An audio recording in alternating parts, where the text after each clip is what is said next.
这个空间呢，其实是一个多功能的空间。平时你可以看到有白日放映厅，节假日的时候它也是一个演出空间。最重要的功能就是我们的乡村会客厅，这样一个吸引年轻人的商业空间，让他们成为一名乡创客，提供一个服务的通道。然后当你扫码点单以后呢，就会引导到我们最重要的空间——鄠邑区青年乡创客服务中心。在乡创客服务中心，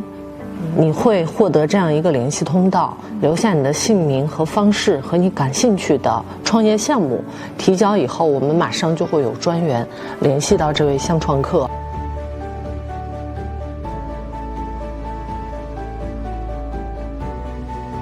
我们团队大概有15人左右，主要是负责乡村产业落地的专业服务。我们通过我们的商业化的运营逻辑，通过我们的社区的营造、氛围的营造，然后来吸引年轻人回到乡村，开展适合他们自己的项目。